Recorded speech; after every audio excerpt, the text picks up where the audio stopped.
This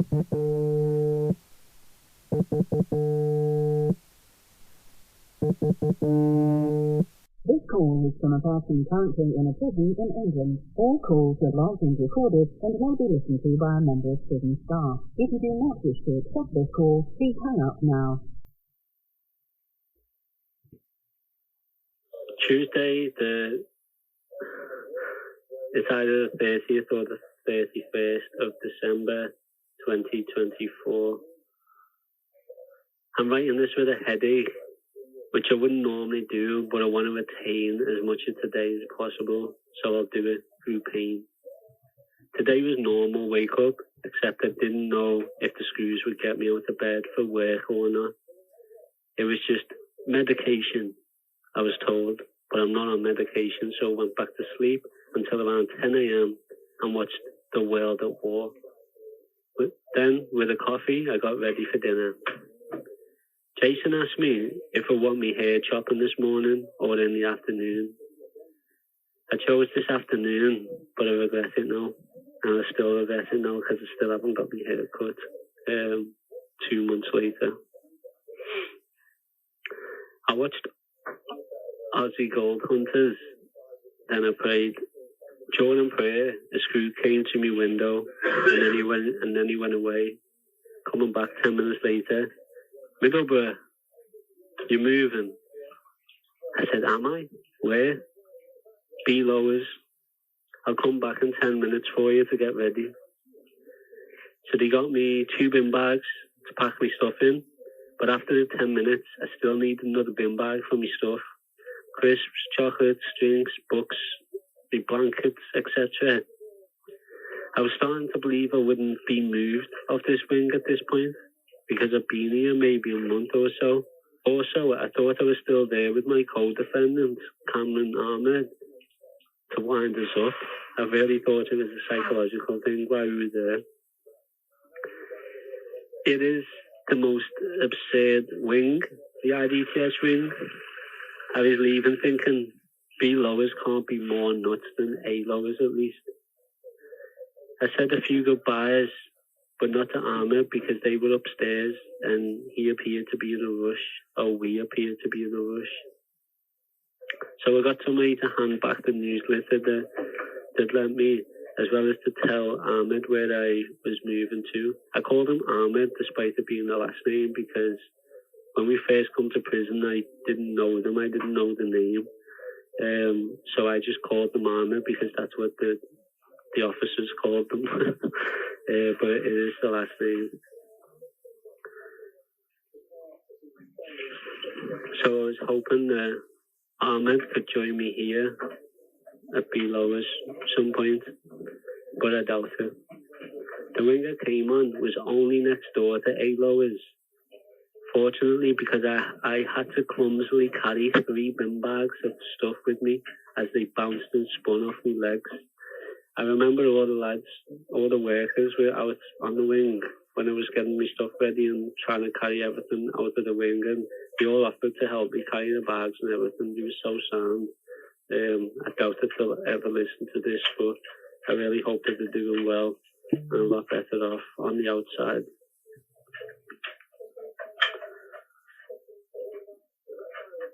I can see A-wing from my new window. I can see the yard, and I can see Ahmed in his cell behind his newly made makeshift clothing line.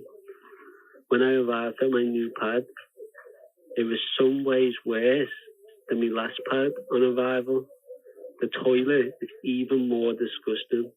There is a lot of accumulation on the outside. It looked like it hadn't been cleaned ever, and if it had been cleaned, it had been cleaned with shit. I'm most scared to sit down on it because it's not very deep towards the front, so my private parts often touch the inside of the toilet, and I have to watch thoroughly after each sit down.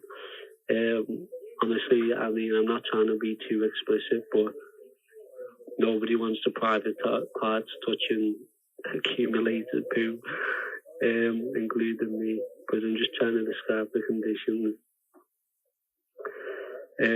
He'd sit down. I was hoping that I don't vomit first. The sink was clogged up too. Literally filth. And it doesn't even drain water. My mattress is flat in the middle. Sitting on it is like sitting on the bare wood below it. Lying down will be even more uncomfortable because it means that there's no insulation between me and the cold wood below it. So it's going to be freezing. Maybe I have to try and cocoon myself in my duvet, but it's not very wide, my duvet, or not wide enough.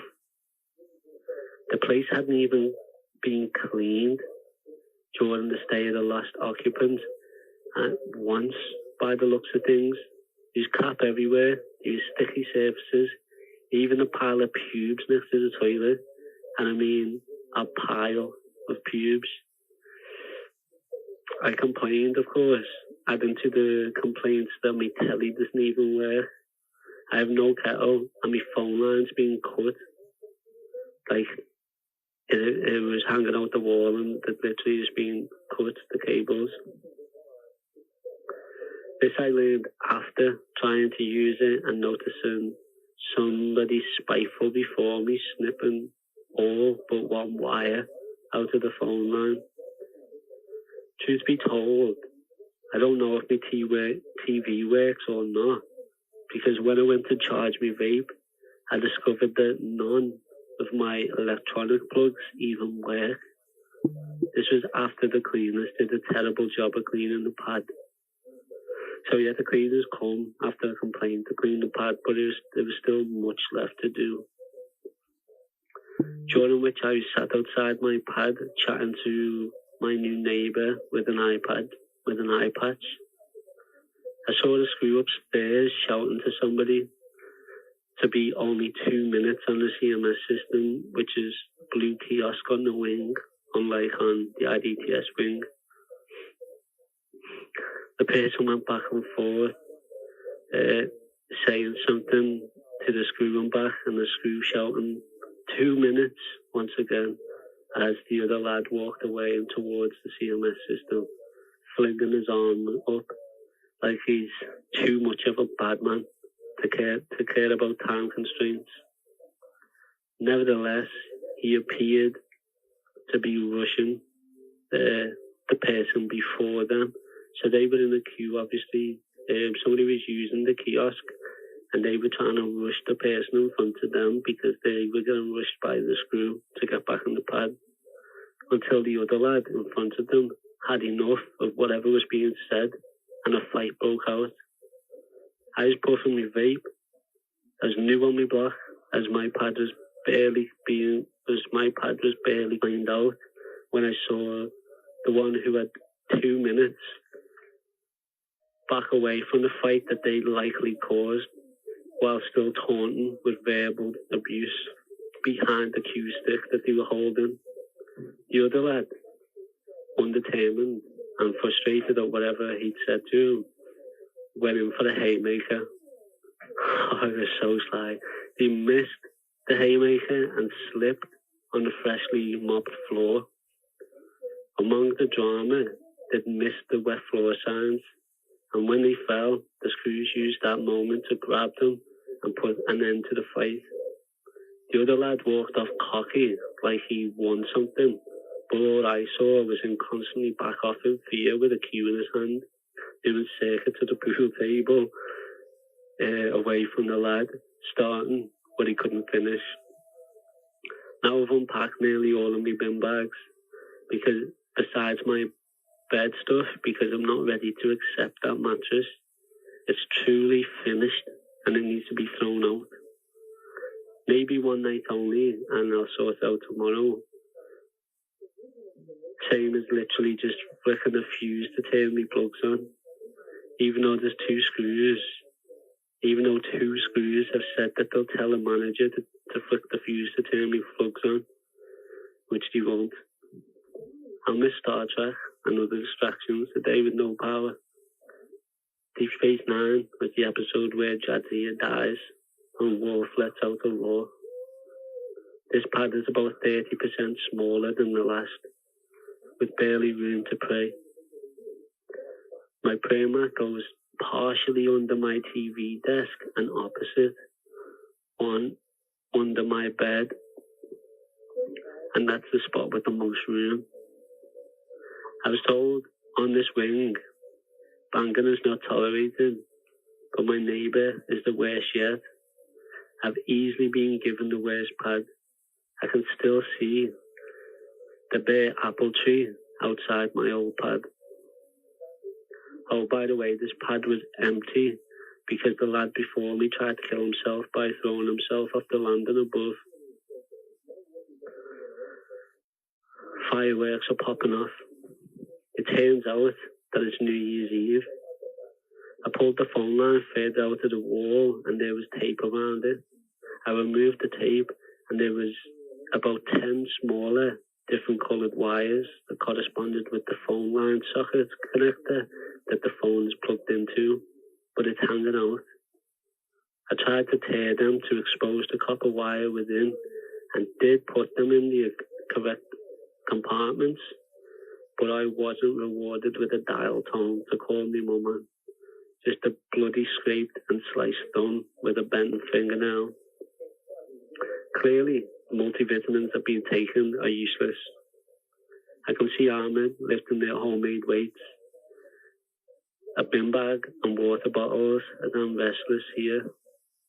It's pointless sleeping now.